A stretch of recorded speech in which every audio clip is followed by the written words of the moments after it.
Assalamualaikum warahmatullahi wabarakatuh. Alhamdulillah, wassalatu wassalamu ala rasulillah.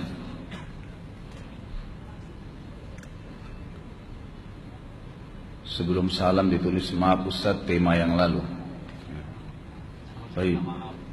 Sudah 11 bulan saya nggak punya kerjaan tetap. Nafkah yang saya berikan ke istri sangat minim sekali. Keluarga istri meminta saya untuk pisah. Akhir-akhir ini istri juga sudah tidak tahan. Istri saya bekerja. Sebenarnya kami masih saling menyayangi. Istri saya masih cinta sama saya.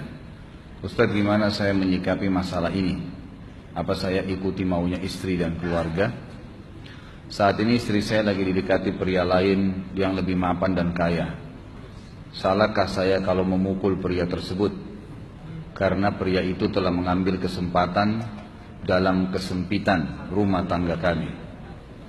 Ustaz minta amalan atau wirid untuk melapangkan rezeki. Ini ada hubungannya sama tema nggak ini? Hah? Jawab atau enggak? Kasihan. Ya udahlah, karena malam terakhir ya.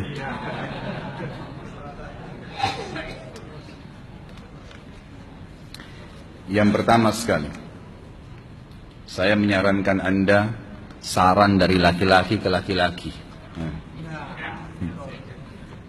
Prinsiplah dan jangan merendahkan diri di hadapan wanita. Maksudnya begini, pada saat seorang wanita yang menjadi istri Anda membutuhkan Anda, tunjukkan kebutuhan kita 1000 kali daripada dia. Dia sayang, dia perhatikan, dia siap berkorban. Kita harus 1000 kali lebih hebat daripada itu. Laki-laki memang penaung. Tapi kapan dibalik? Kalau saya pribadi, kapan dia tidak butuhkan, menunjukkan kebutuhan, saya 1000 kali tidak butuh sama dia. Untuk apa Anda merendahkan diri di depan seorang wanita yang kalau memang dia tidak bisa menjadi seorang istri? Karena kapan wanita sudah menyombongkan diri di hadapan laki-laki, tidak akan ada wibawa sama sekali. Ini poin dulu dalam pembukaan. Dan selalu saya sarankan siapapun ikhwah yang minta saran saya dalam masalah rumah tangga, yang paling pertama ini saya ucapkan, saya bukan menyuruh Anda menjadi keras, bukan. Tapi saya mengajak Anda untuk punya prinsip dalam hidup. Wibawa, pemimpin rumah tangga. Dibutuhkan, kita butuh. Tidak dibutuhkan, ya sudah. Masih banyak gantinya. Dia mau ganti laki-laki lain, silahkan. Ahlan wa sahlan, silahkan. Allah akan gantikan penggantinya yang lebih baik. Dan itu harus bisa kita punya prinsip. Memang begitu. Kalau ini kita terapkan dalam kehidupan kita, kita akan sangat mudah hidup. Terkadang subhanallah ada pengorbanan berat. Berpisah dengan meninggal, berpisah karena masalah dosa yang dilakukan oleh pasangan kita. Jelas haram. Kalau ada seorang istri hanya karena masalah suaminya kekurangan ekonomi mau berhubungan sama laki-laki lain, wanita apa ini? Cinta itu pengorbanan, kasih sayang. Bukan hanya pada saat mampu kemudian disayang, pada saat tidak mampu kemudian ditinggal. Subhanallah. Hati-hati, hukum Allah subhanahu wa ta'ala berlaku. Akhwat, yang jadi istri, ikhwah, yang jadi suami, harus tahu pasangan kita itu punya Tuhan sebagaimana kita punya Tuhan yang sama. Dan Allah itu maha adil. Memang dalam kehidupan kita ada naik turunnya. Dan makna cinta adalah pengorbanan. Itu sebenarnya.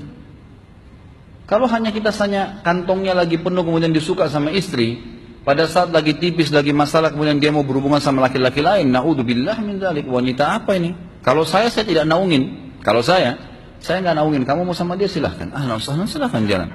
Kalau saya, istri saya sangat tahu prinsip saya. Kalau kamu merasa ada laki-laki lain yang kamu anggap baik, atau kamu mau ingin memasukkan pendapat keluargamu dalam rumah tangga saya sehingga kedudukan saya sebagai suami tidak didengar lagi, silakan pilih keluarga kamu. Tidak ada masalah. Jadi jangan jadikan sebagai beban. Oh, nanti kalau pisah saya hidupnya bagaimana? Saya melarat. Ini kenapa nih? Saya mati kalau nggak sama dia, ya mati bener nanti.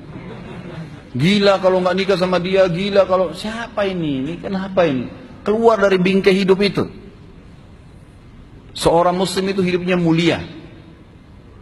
Dia dihormatin, dia menghormatin.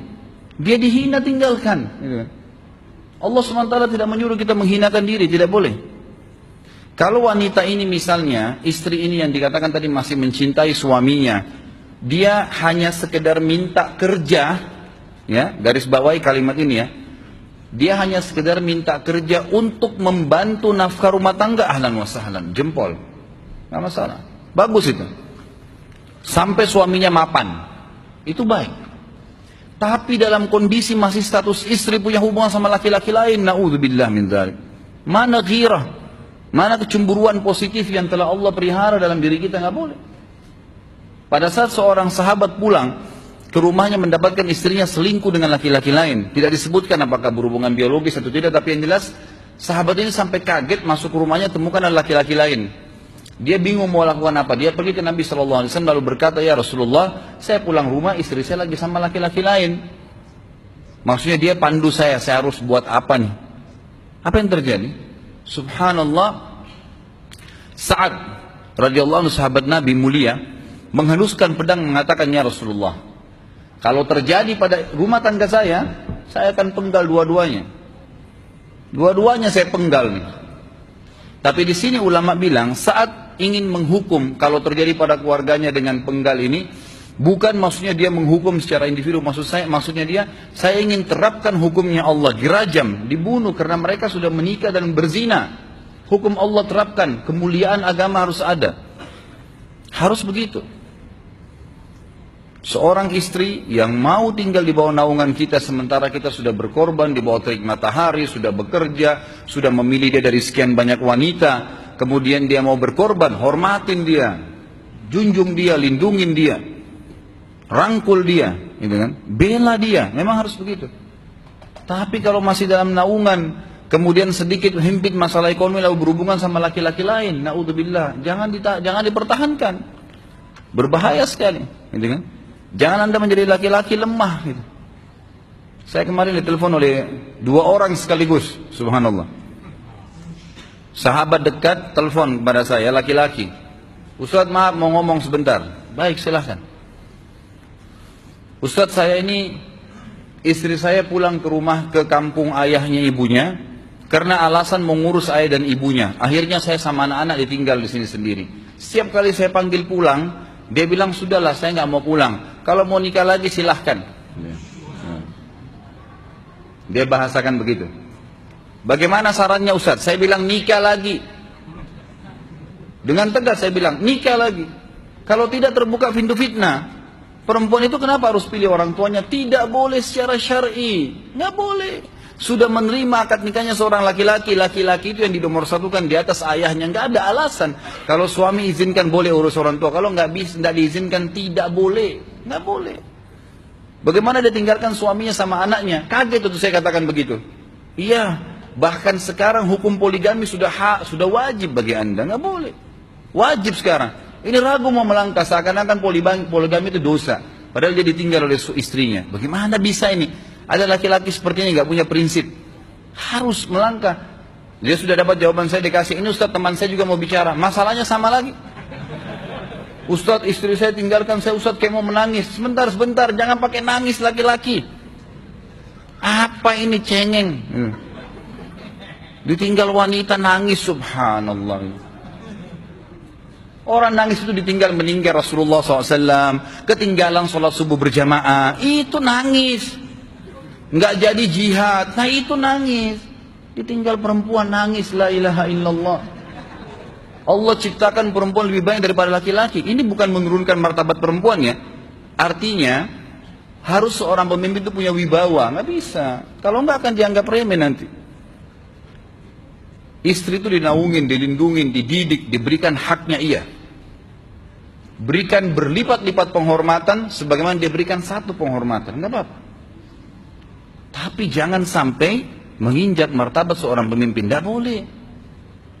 Akhirnya saya sampai bilang sama dia, akhi, ambil keputusan. Kamu mau balik sama saya berumah tangga di sini, atau kamu pilih rumah orang tua kamu? Oh, saya pilih orang tua saya, baik, saya ceraikan kamu sekarang. Assalamualaikum, tutup telepon, selesai. Jangan lama-lama. Cengeng sekali. Udah sujud sama Allah, saya masih berat cintanya Allah. ia minta kepada Allah subhanahu wa ta'ala. Minta gampang dihilangkan dari hati. Sebagaimana dia datang, dia bisa keluar. Gampang itu. Subhanallah ya, jangan terlalu mencintai dunia berlebihan. Kalau saran saya, kalau istri anda ini tanya baik-baik, kalau kamu bekerja hanya karena mau bantu nafkah rumah tangga sekarang, ahlan wa sahlan, silahkan. Selama pekerjaan halal, antar dia ke tempat kerjanya. Muliakan dia, jaga, jemput pada saat pulang. Anda pembelahnya, begitu. Tapi kalau berhubungan sama laki-laki, ada subhanallah suami, depannya dia, istrinya telepon laki-laki lain, dan dia menerima itu. Mana ini? Dalam agama haram. Wallah haram itu hukumnya. Nggak boleh. Itu namanya dayuth dalam agama. Nabi SAW mengatakan Allah melaknat dayuth. Kata sahabat, siapa itu dayuth ya Rasulullah? Laki-laki yang tidak punya cemburu terhadap pelanggaran agama yang terjadi pada istrinya. Mana caranya? Nggak boleh dalam agama Islam. Gitu kan? Makanya biasakan hati kita terisi dengan cinta kepada Allah SWT dan bukan cinta kepada manusia. Mencintai istri karena Allah yang perintahkan. Mencintai suami karena Allah yang perintahkan. Jadi semua karena Allah. Tidak ada kata-kata hilang, tidak ada rugi kalau kita meninggalkannya. Jadi ini hal mendasar yang saya tahu, Allahu a'lam. Jadi sampaikan seperti itu. Kalau wirid apa? Saran saya adalah memperbanyak istighfar kepada Allah SWT. Gunakan momen musibah itu sebagai kesempatan untuk mendekatkan diri dengan Allah Subhanahu wa taala. Begitu ya.